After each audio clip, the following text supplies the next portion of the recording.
Hot అంశాలపై debate news బెంచ్కి స్వాగతం. ఒకవైపున రాహుల్ గాంధీ అమెరికా టూర్, నరేంద్ర మోడీ అమెరికాకి వెళ్లే ముందుగా అక్కడికి వెళ్ళినటువంటి రాహుల్ గాంధీ భారత్లో స్వేచ్ఛ లేదు, స్వతంత్రం లేదు, ప్రజలు రోడ్ల మీదకి తమ స్వేచ్ఛగా తమ భావ ప్రకటన చేసుకోవడానికి ఇబ్బంది పడుతున్నారు అంటూ స్టేట్మెంట్ ఇచ్చారు. చివరికి సిక్కులు కూడా తలబాగా ధరించడానికి భయపడుతున్నారన్నటువంటి స్టేట్మెంట్తో సంచలనం రేపారు. అదే సందర్భంలో రాహుల్ గాంధీ పీఓకేకి అనుకూలంగా మాట్లాడేవాళ్ళు, అట్లాగే భారత్కి వ్యతిరేకంగా మాట్లాడే వాళ్ళతో వరుస భేటీలు జరుపుతూ ఉండటం, ఈవెన్ బంగ్లాదేశ్లో హిందువుల మీద దాడులు చేస్తున్నటువంటి బంగ్లాదేశ్ నేషనలిస్ట్ పార్టీ నాయకులతో సంప్రదింపులు జరపటం, ఇవన్నీ పెను వివాదాలకు కారణమవుతున్నాయి. వీటి మీద ప్రజలు ఏమనుకుంటున్నారు, అసలు ఇది కరెక్ట్ అయినటువంటి ధోరణేనా? ఇది ఒక చర్చ అయితే, మణిపూర్లో మళ్ళీ రావణ కాష్టం రగులుతోంది. ఏకంగా డ్రోన్లు రాకెట్లతో దాడులు చేసే స్థాయికి అక్కడ ఉన్మాదం చేరుకుంది. దీన్ని ఏ విధంగా అర్థం చేసుకోవాలి? ఇంకొక వైపున దేశంలో రైళ్లని పట్టాలు తప్పించడానికి లేదా రైళ్లని ప్రమాదాల పాలు చేయడానికి 50 రోజుల్లో 18 సంఘటనలు చోటు చేసుకున్నాయి. వీటిని ఏ కోణంలో నుంచి చూడాలి? ఈ అంశాలకు సంబంధించి మనతో మాట్లాడేందుకున్నారు జాతీయవాద విశ్లేషకులు మామిడి గిరిధర్ గారు. నమస్తే అండి. నమస్తే సాయి గారు, మీకు మీ ప్రేక్షకులందరికీ నా నమస్కారాలండి.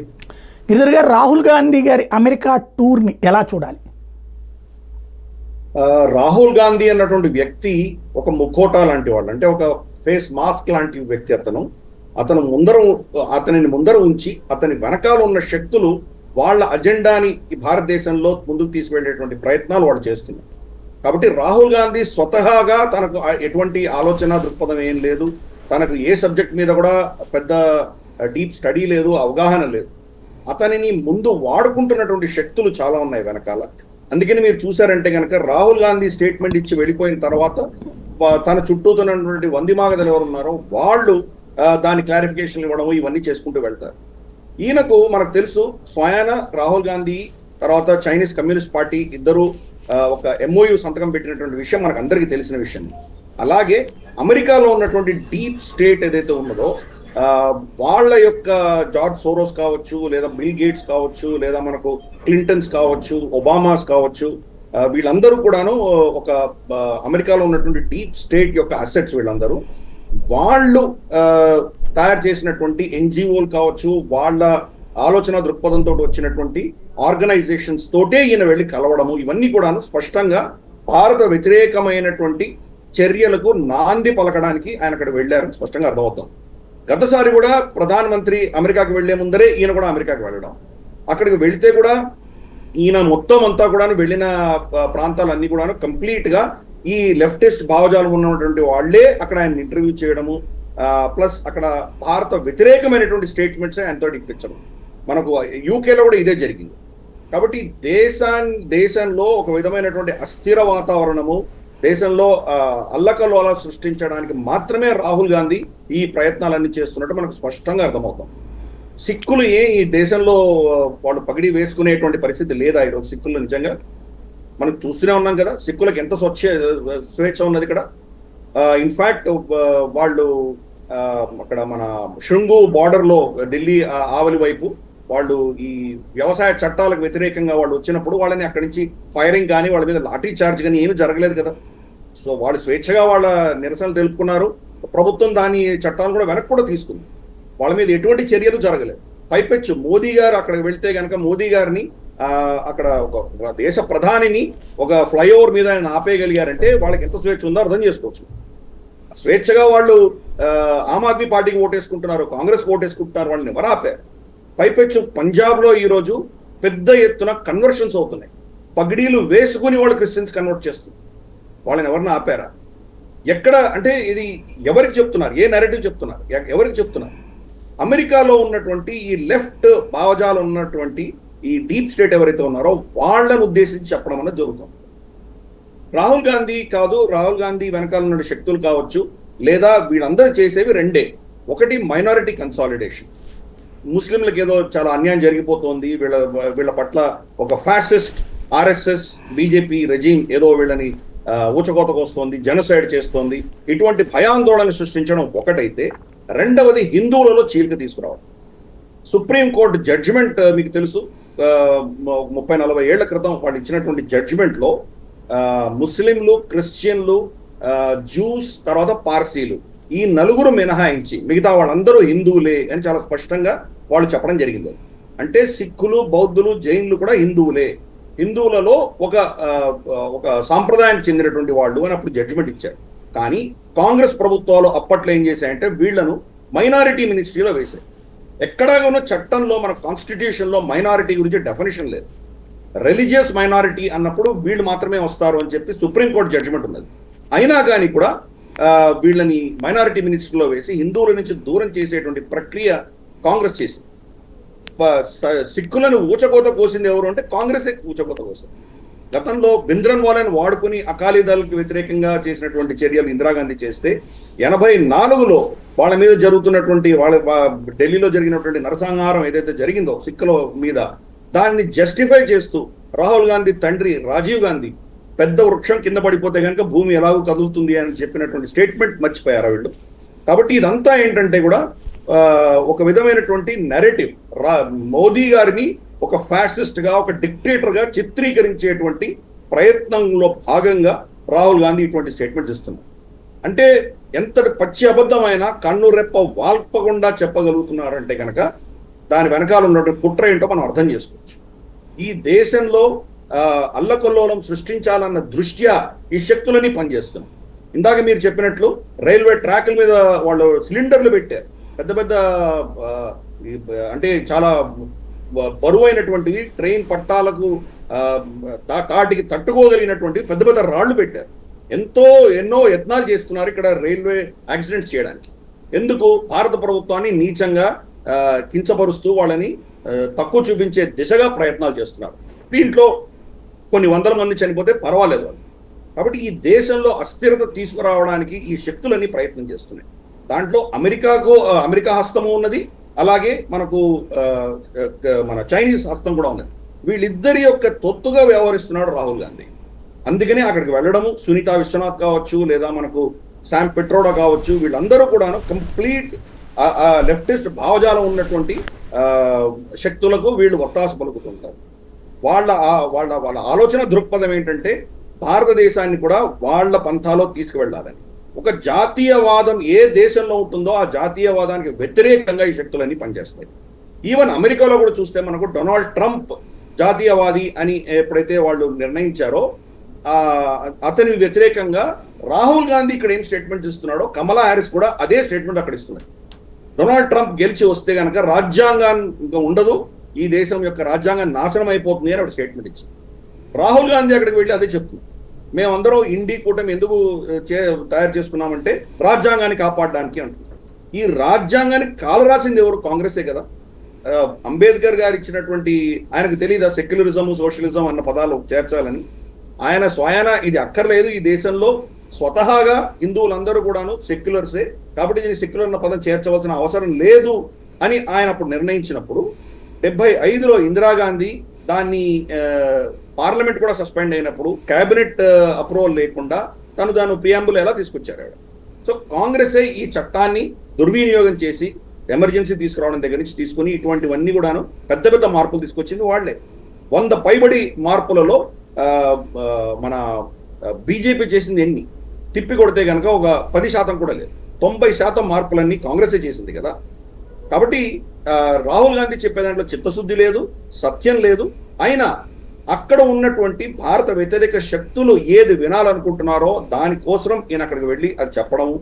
మోదీ గారు అక్కడికి వెళ్ళేసరికి అక్కడ భారత వ్యతిరేకమైనటువంటి ఒక ఆలోచన దృక్పథము, భావజాలాల్ని అక్కడ స్థిరపరచడానికి వెళ్ళారు ఆయన. మోదీ గారు వెళితే అక్కడ మనం యుక్రెయిన్, రష్యా యుద్ధాలు, వీళ్ళిద్దరి మధ్యలో జరుగుతున్న యుద్ధానికి శాంతి తీసుకొచ్చే దిశగా మన ప్రయత్నాలు ఏంటో దాని గురించి ఎవరు చర్చించారు. మన దేశంలో చిప్ మ్యానుఫ్యాక్చరింగ్ పెరగడంతో చైనా యొక్క దుందుడుకు చర్యల్ని మనం ఎలా అరికట్టగలుగుతున్నాము, వెస్టర్న్ దేశాలకు ఎలా మనం ఊరట కలిగిస్తున్నాము, దీని గురించి వాళ్ళు చర్చించారు. మన దేశం ఎలా పురోగతి చెందుతోంది, ఎంత అద్భుతమైనటువంటి ఇన్ఫ్రాస్ట్రక్చర్ వస్తున్నది, ఇక్కడ మనం 5వ స్థానం నుంచి 3వ స్థానం జీడిపిలో వెళ్ళబోతున్నామన్న విషయం గురించి ఎవరు చర్చించారు. కానీ చర్చ ఏముంటుందంటే సిక్కులకు అక్కడ అధికారం లేదంట కదా, మీరు దక్షిణాదిన మీరు వాళ్ళ భాషల పేరిట వాళ్ళని వివక్షత చూపిస్తున్నారంట కదా, ఈశాన్య రాష్ట్రాల్లో మీరు క్రిస్టియన్స్ని ఊచకోతో వస్తున్నారంట కదా, ఇటువంటి చర్చలే ఉండబోతున్నాయి. ఆయన ఇటువంటి ప్రశ్నలే అడగబోతున్నారు. దానికి భూమిక తయారు చేయడానికి రాహుల్ గాంధీ వెళ్ళడం జరిగింది. పైపెచ్చు బంగ్లాదేశ్లో ఎలాగైతే ప్రభుత్వ మార్పిడి జరిగిందో, షేక్ హసీనాని ఎలాగైతే తీసేశారో, అలాంటి ప్రభుత్వ మార్పిడిలే భారతదేశంలో వాళ్ళు కోరుకుంటున్నారు. అందుకనే మనం చూస్తే చంద్రబాబు నాయుడు గారిని వాళ్ళ అమెరికన్ ఎంబసీ కలవడం చూసాం. నితీష్ కుమార్ మీద ఒత్తిడి తీసుకొచ్చేటువంటి ప్రయత్నాలు జరుగుతుంది. ఇటువంటి చర్యలన్నీ వాళ్ళు చేస్తున్నారు. ఎట్టి పరిస్థితుల్లో మళ్ళీ ఈ ప్రభుత్వం దించేసి వాళ్లకు ఒత్తాసు పలుకుతున్నటువంటి రాహుల్ గాంధీని అక్కడ ప్రధానమంత్రి చేయాలి అన్నటువంటిది వాళ్ళ ఆకాంక్ష. వాళ్ళ ప్లాన్ ప్రకారమే రాహుల్ గాంధీ నడుచుకుంటున్నారు. కాబట్టి ఇది చాలా దేశ వ్యతిరేకమైన చర్యగా మనం భావించాలి.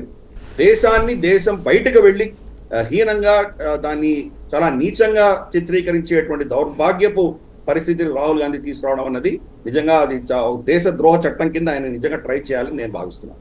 బంగ్లాదేశ్ నేషనలిస్ట్ పార్టీ అంటే ఇప్పుడు జియా వాళ్ళ పార్టీ వాళ్ళు వచ్చి రీసెంట్గా హిందువుల మీద అక్కడ దాడులు చేస్తుంటే వాళ్లతో రాహుల్ గాంధీ మీటింగ్ని ఏ విధంగా చూడాలి?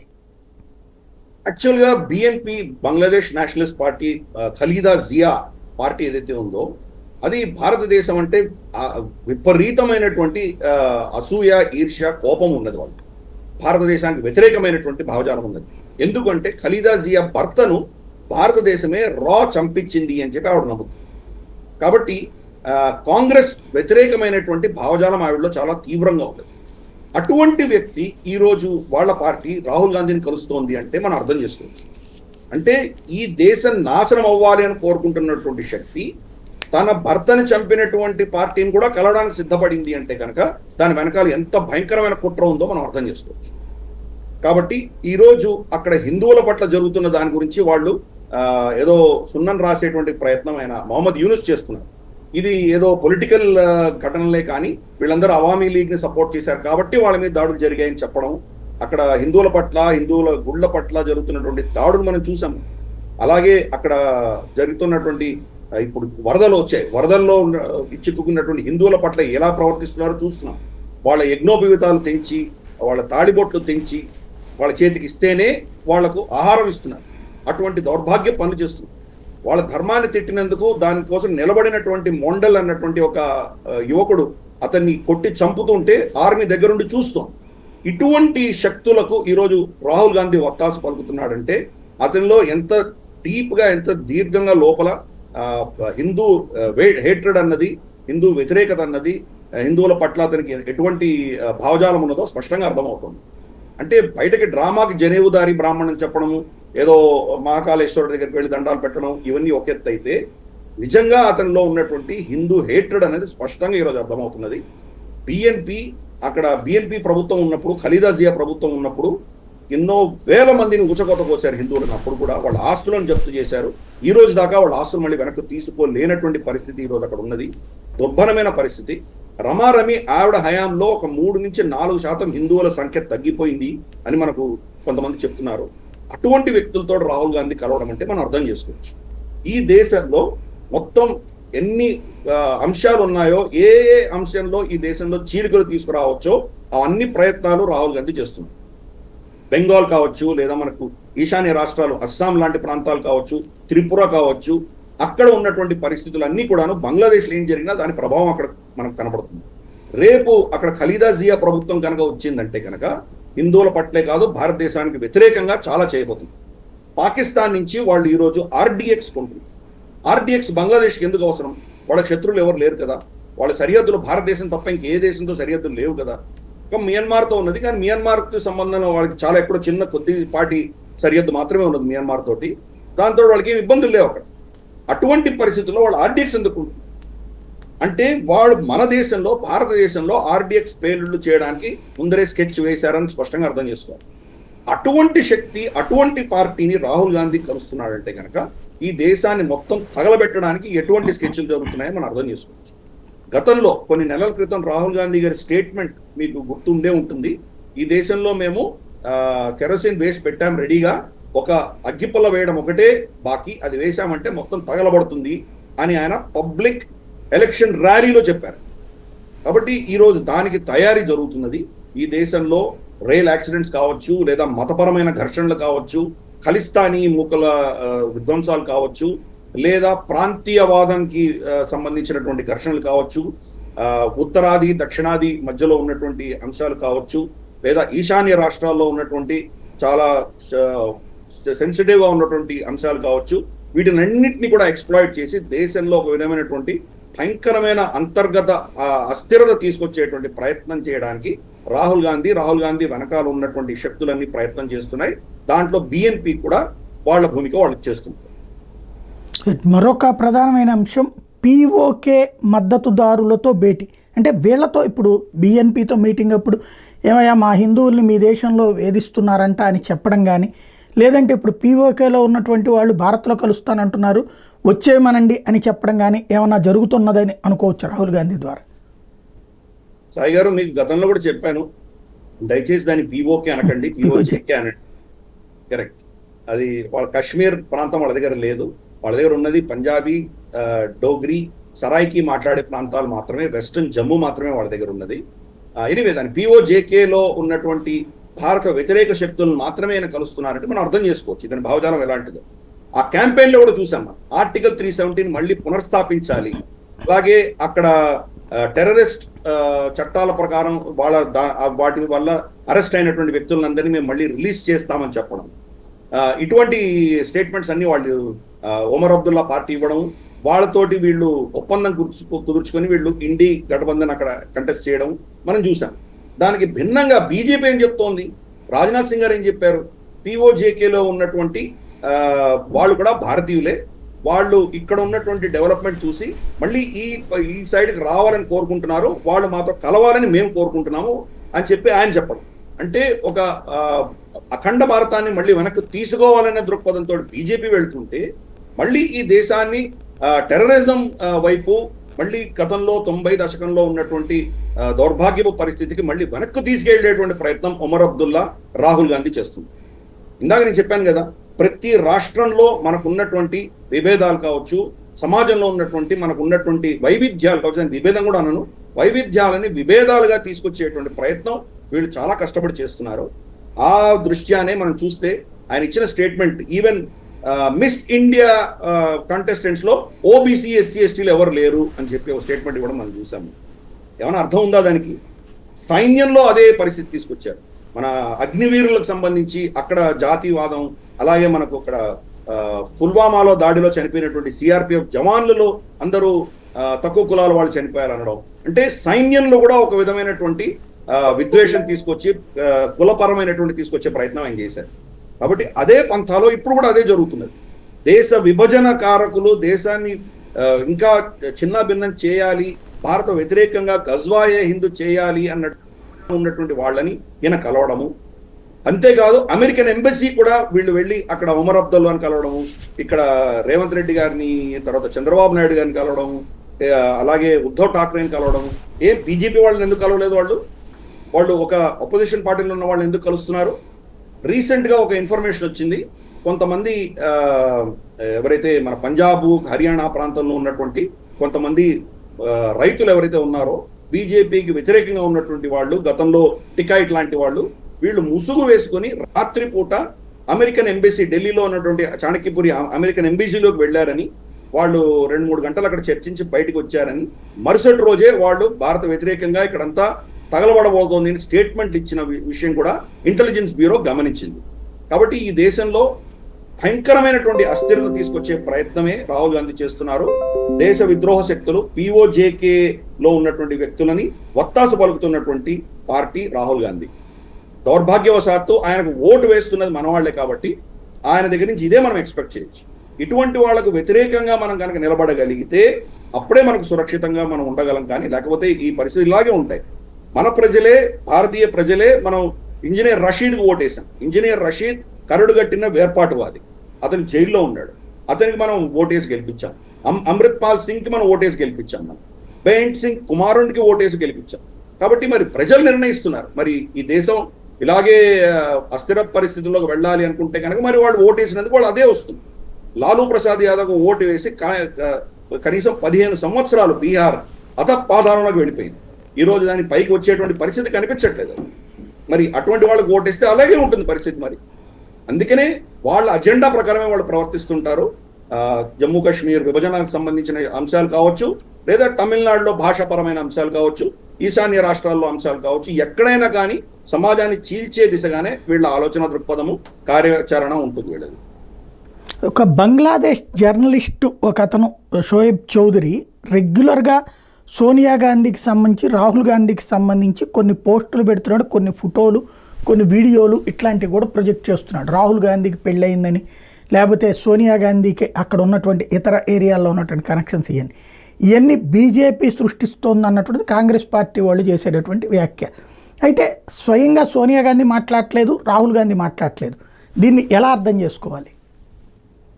సరే, జర్నలిజంలో చాలా మంది చాలా చెప్తారు, కానీ మనం ఒక వ్యక్తి యొక్క ఆలోచన దృక్పథాన్ని మనం కంప్లీట్గా యాక్సెప్ట్ చేయలేము. అది కానీ బీజేపీ చేసింది, ఇది పొలిటికల్గా కాంగ్రెస్ ఎనీవే బీజేపీ చేసిందనో లేదా ఆర్ఎస్ఎస్ చేసిందనో చెప్పడం అన్నది పరిపాటి.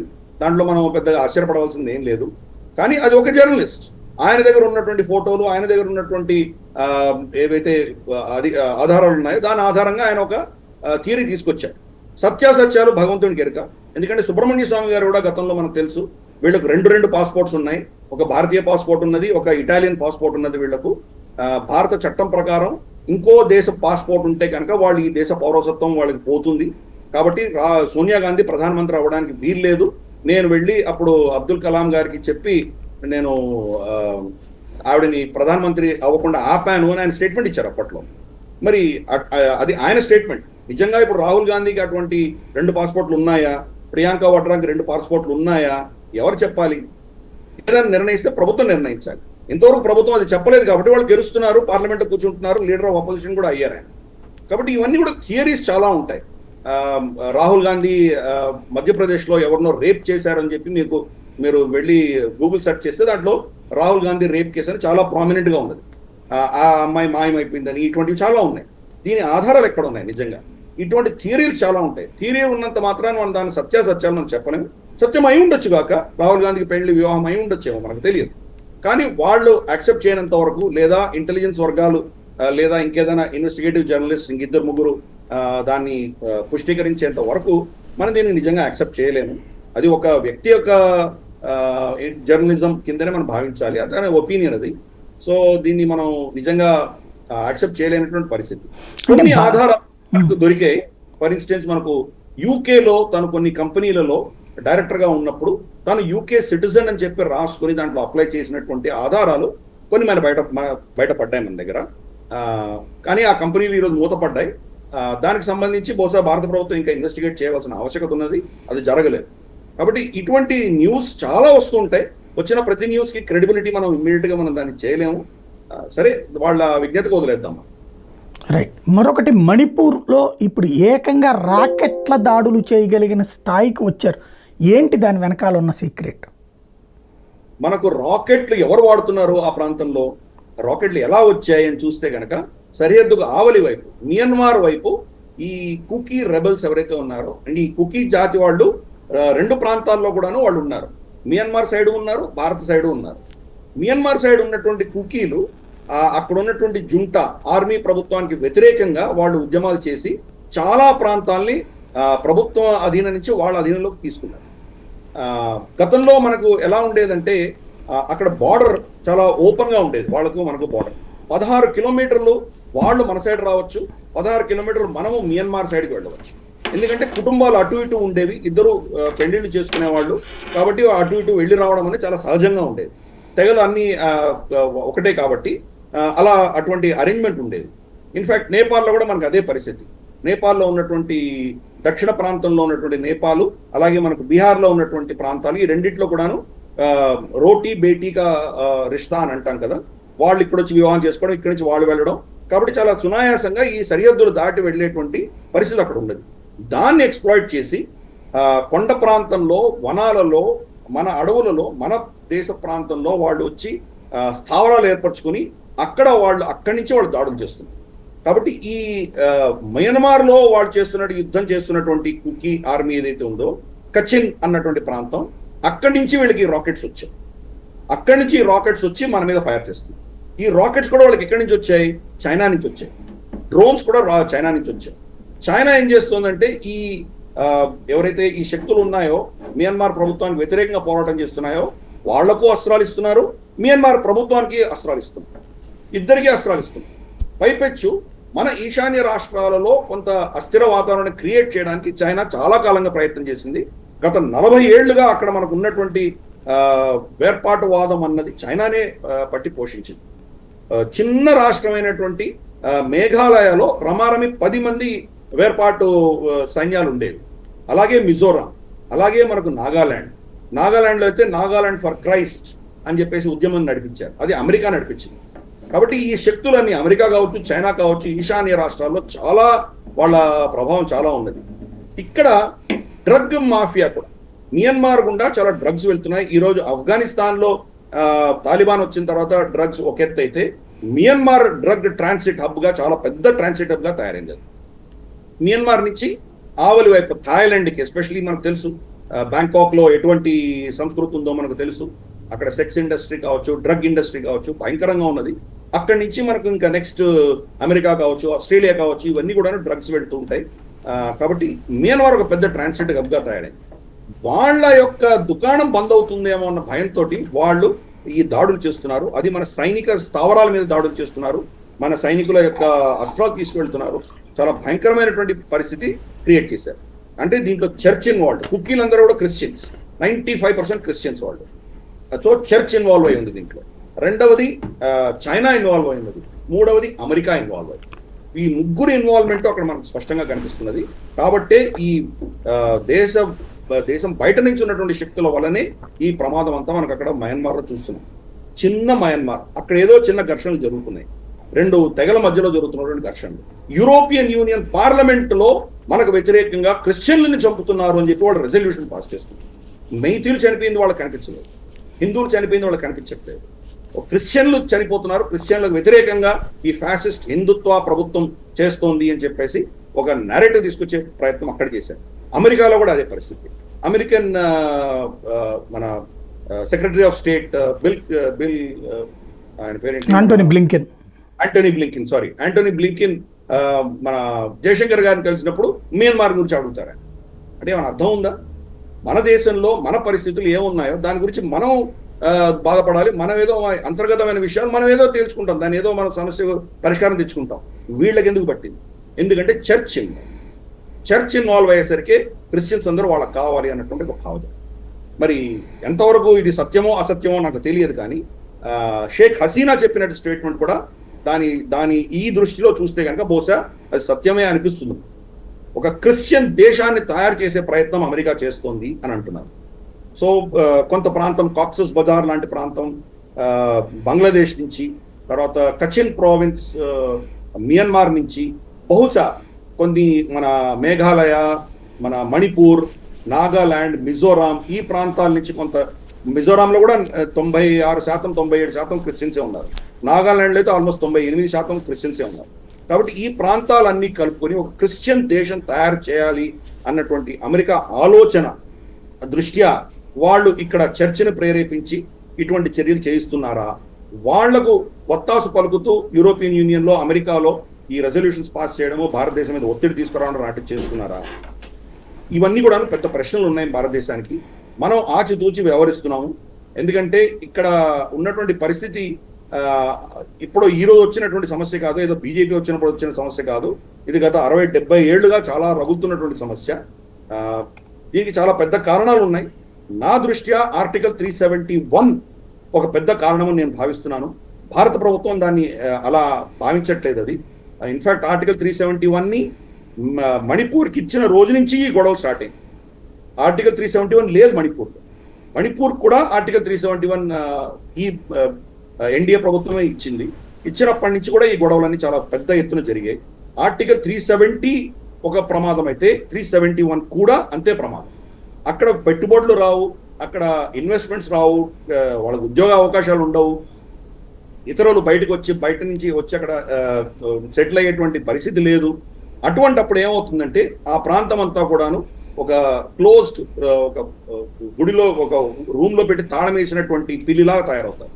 కాబట్టి ప్రతి దాని మీద వాళ్ళు విరుచుకుపడడం ఇటువంటివన్నీ జరుగుతాయి. వేర్పాటువాదానికి చాలా బలం చేకూరుతుంది. కాబట్టి ఆర్టికల్ 371 అన్నది బ్రిటిష్ ప్రభుత్వం అప్పుడెప్పుడో ఇంట్రొడ్యూస్ చేసింది. బహుశా మనం మళ్ళీ పునర్సమీక్షించుకోవాల్సి వస్తుంది. మన దేశంలో ఉన్నటువంటి దౌర్భాగ్య పరిస్థితి ఏంటంటే మంచి కోసమైనా ఏదైనా మార్పు తీసుకొస్తే దాన్ని విపరీతమైన వ్యతిరేకత దానికి వస్తుంది. ఫర్ ఇన్స్టెన్స్ ఇప్పుడు వ్యవసాయ చట్టాలు చూసాం, ఎంత మంచి చట్టాలు అవి, అయినా దాన్ని వ్యతిరేకించిన పరిస్థితి చూసాము. అలాగే ఇవి కూడా ఆర్టికల్ 371 తీసేస్తే అక్కడ మొత్తం రాష్ట్రాలు భగ్గుమనేటువంటి పరిస్థితి. కానీ అది తీయకపోతే అక్కడ డెవలప్మెంట్ రాదు, ఇన్వెస్ట్మెంట్స్ రావు, పెట్టుబడులు రావు.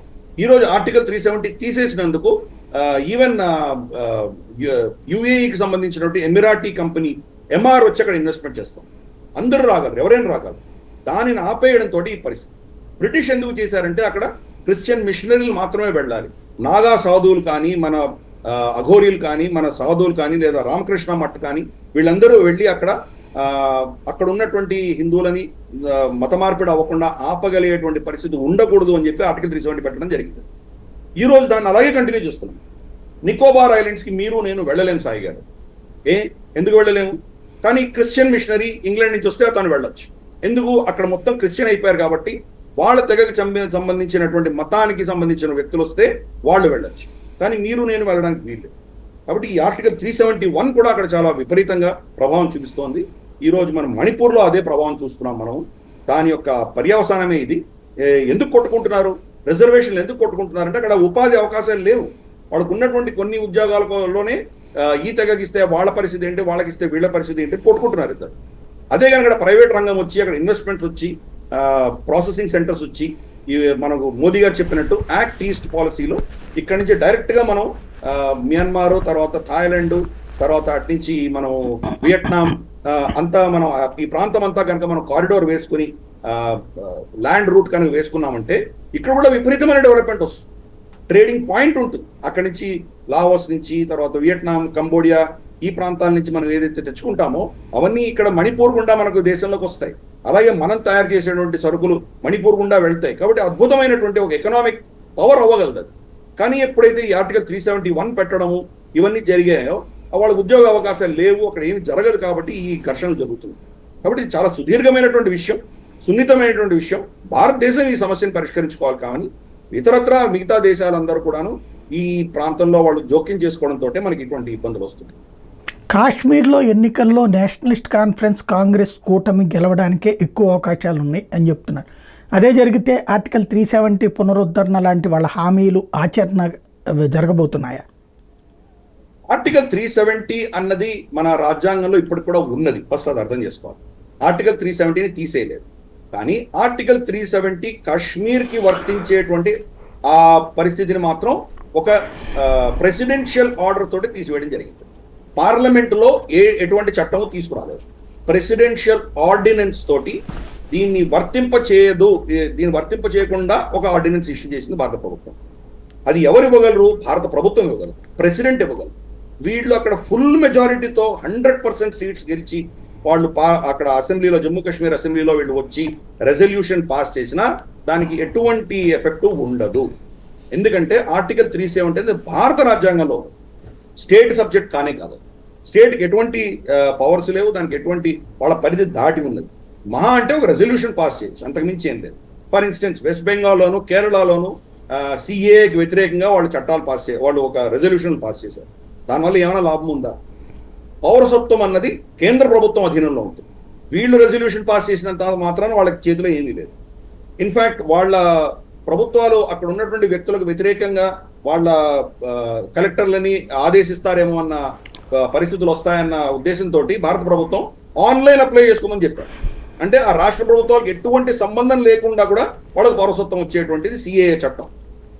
అటువంటిదే ఆర్టికల్ 370 కూడా. కాబట్టి రాష్ట్ర పరిధిలో లేదు, ఇది కేంద్ర పరిధిలో ఉన్నది ఒక విషయం. రెండవది, ఇప్పుడు ఉన్నది అక్కడ యూనియన్ టెరిటరీ, ఫుల్ స్టేట్ కూడా కాదు. వాళ్ళకు ఉన్నటువంటి యూనియన్ టెరిటరీ పరిధిలో ఉన్నటువంటి పవర్స్ చాలా తక్కువ ఉంటాయి.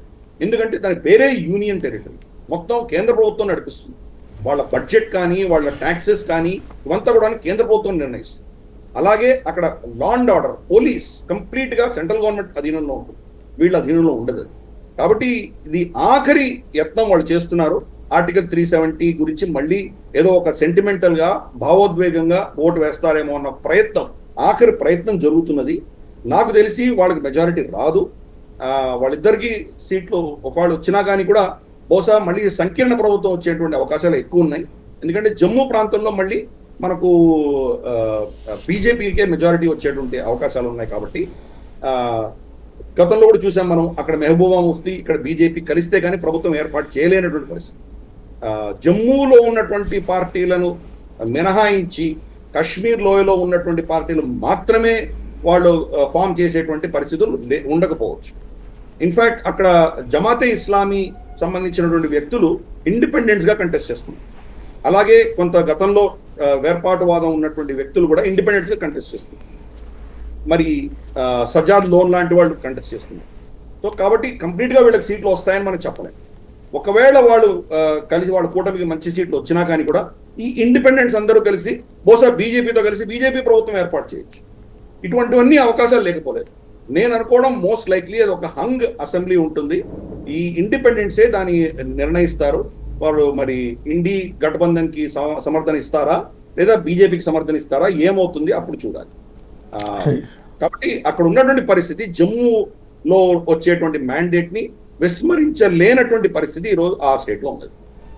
రైట్. మరొకటి, ఈ రైళ్ళకి సంబంధించి 50 రోజుల్లో 18 గంటలు, ఇది కుట్రగా చూడాలా, ఆకతాయిల చర్యగా చూడాలా? ఇది తప్పకుండా కుట్రనే. ఇది ఆల్రెడీ ఇన్స్ట్రక్షన్స్ వచ్చినాయి. వేర్పాటువాదులు, ఖలిస్తానీలు, తర్వాత మనకు ఈవెన్ ఐసిస్ లాంటి సంస్థలు కూడా ఇక్కడ దేశంలో ఉన్నటువంటి వాళ్ళ స్లీపర్ సెల్స్ కి వాళ్ళు ఒక విధమైనటువంటి వార్నింగ్ ఇవ్వడం మనం చూసాం. మనం ఒక విధమైనటువంటి ప్రేరణ ఇవ్వడం చూసాం. మనం వాళ్ళని ఇక్కడ వచ్చి దాడులు చేయమని చెప్పడం మనం చూసాము. కాబట్టి దాని వల్లనే ఈరోజు ఈ పరిస్థితులన్నీ వస్తున్నాయి. ఇది కాకతాళీయంగా అలా జరగలేదు. ఇది దేశవ్యాప్తంగా జరుగుతున్నాయి, ఒక రాష్ట్రంలో కాదు. ఎందుకంటే వాళ్ళకి ఆల్రెడీ ఇన్స్ట్రక్షన్స్ వచ్చాయి, ఈ దేశాన్ని మొత్తం కార్చిచ్చు చేయండి, దీన్ని రగల్చండి అని చెప్పి వాళ్ళకు ఇన్స్ట్రక్షన్స్ రావడంతో వాళ్ళు చేస్తున్నారు. 99% ఆఫ్ ద కేసెస్ మనం చూసామంటే ఒక వర్గానికి చెందినటువంటి వాళ్లే చేస్తున్నారు. ఇది ఇక్కడ ఉన్నటువంటి దౌర్భాగ్య పరిస్థితి. అలా దేశంలో జరుగుతున్నటువంటి ఈ యాక్టివిటీకి రేపు రాబోయే హర్యానా, కాశ్మీర్ ఎలక్షన్ల తర్వాతన ఇప్పుడు ఏదైతే ఓ పక్కన డీప్ స్టేట్ ఫార్ములా కానీ, మోడీని అస్థిరపరచాలన్నటువంటి కుట్ర కానీ, ఈ రెండిట్లో ఓడిపోతే వాళ్ళ లక్ష్యం ఏమన్నా నెరవేరే అవకాశం ఉంటుందా? అంటే రాష్ట్రాల్లో బీజేపీ చాలాసార్లు ఓడిపోయింది. మోదీ గారికి 300 పైబడి సీట్లు వచ్చినప్పుడు కూడా చాలా రాష్ట్రాలు ఓడిపోయారు. ఫర్ ఇన్స్టెన్స్ మనం చూసాం, కర్ణాటక ఓడిపోవడం జరిగింది. ఇలాగే చాలా జరిగాయి. కాబట్టి రాష్ట్రాలలో, స్టేట్స్లో జరిగేటువంటి ఎన్నికలు దానికి ప్రభావం చూపిస్తాయని నేను అనుకోను. నేను బహుశా హర్యానా మనకు ఇప్పటివరకు తెలుస్తుంది ఏంటంటే కాంగ్రెస్ గెలిచేటువంటి అవకాశాలు ఉన్నాయి. అలాగే బహుశా మనకు జమ్మూ కాశ్మీర్లో కూడా ఒక సంకీర్ణ ప్రభుత్వం కాంగ్రెస్ ఎన్సీ హయాంలో వాళ్ళు వచ్చేటువంటి అవకాశాలు ఎక్కువ ఉన్నాయి. రాబోయే రోజుల్లో మహారాష్ట్ర ఎన్నికలు జరగబోతున్నాయి, ఇతరత్ర 2-3 రాష్ట్రాల్లో జరగబోతున్నాయి. గతంలో మనం చూసాము, రాజస్థాన్ కానీ లేదా మనకు మధ్యప్రదేశ్ కానీ కాంగ్రెస్కి ఓటు వేసినా కానీ కూడా పార్లమెంటరీ ఎలక్షన్ వచ్చేసరికి 100% బీజేపీకి ఓటేశారు. కాబట్టి మనం ప్రజలు నిర్ణయం ఎలా ఉండబోతుందో మనం చూస్తున్నాం. మనం చాలా రాష్ట్రాల్లో సెంట్రల్ ఎలక్షన్స్కి, తర్వాత స్టేట్ ఎలక్షన్స్కి వాళ్ళు వ్యత్యాసం, తేడా చూపిస్తున్నారు వాళ్ళ ఓటింగ్ ప్యాటర్న్లో. కాబట్టి ఈ రాష్ట్రాల్లో బీజేపీ ఓడిపోయినంత మాత్రాన మోదీ ప్రభుత్వానికి ఏదో నష్టం వస్తుంది నేను అనుకోను. కాకపోతే అక్కడ కీలకమైంది ఏంటంటే మరి చంద్రబాబు నాయుడు గారు లాంటి వాళ్ళు, తర్వాత మనం నితీష్ కుమార్ని ఎటువంటి ప్రలోభాలలో వాళ్ళు ఎటువంటి వాళ్ళ మీద ఒత్తిడి తీసుకొచ్చి వాళ్ళని మోదీ ప్రభుత్వానికి వ్యతిరేకంగా వాళ్ళని నిర్ణయం తీసుకునే దిశగా ఈ శక్తులు ప్రభావితం చేయగలవా లేదా అన్నదే ప్రభుత్వం ఉంటుందా లేదా నిర్ణయం అవుతుంది. ఒకవేళ అటువంటి పరిస్థితి జరిగితే గనక, భాజపా కూడా చేతులు కట్టుకొని కూర్చోలేదు కదా. గతంలో మనం చూసాం, మనం కర్ణాటకలో కావచ్చు లేదా మధ్యప్రదేశ్లో కావచ్చు కాంగ్రెస్లో చీలికలు వచ్చాయి. కాంగ్రెస్ నుంచి చీలిపోయి వాళ్ళు మళ్ళీ బీజేపీలో చేరినటువంటి ఉదంతాలు చూసాము. గతంలో మనకు సుజనా చౌదరి లాంటి వాళ్ళు రాజ్యసభలో కంప్లీట్గా బీజేపీ సైడ్ వెళ్ళినటువంటి చూసాం మనం. కాబట్టి మరి తెలుగుదేశం పార్టీ, నితీష్ కుమార్ పార్టీ కూడా చీలిపోయి బీజేపీలో చేరేటువంటి అవకాశం లేకపోలేదు అటువంటి పరిస్థితి వస్తే గనక.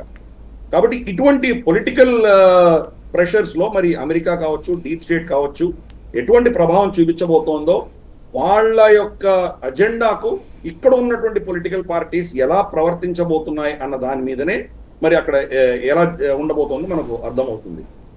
వచ్చే సంవత్సరంగా దాని తర్వాత సంవత్సరం 2026లో డీలిమిటేషన్స్ జరగబోతుంది దేశం వ్యాప్తంగా. డీలిమిటేషన్స్ తర్వాత బహుశా మళ్ళీ ఫ్రెష్గా ఎన్నికలకు వెళ్ళాలని నిర్ణయం తీసుకున్నా ఆశ్చర్యపడక్కర్లేదు మనం, ఒకవేళ ఆ డీలిమిటేషన్ అయిపోయిన తర్వాత. కాబట్టి 2 ఏళ్ళు 3 ఏళ్లలో మళ్ళీ ఎన్నికలు వచ్చేటువంటి అవకాశాలు లేకపోలేదు. రెండవది, ఆ ఈ డీలిమిటేషన్ ఆధారంగా బహుశా దేశవ్యాప్తంగా కొన్ని అలజడులు వచ్చి గొడవలు అయ్యేటువంటి ప్రమాదం కూడా లేకపోలేదు.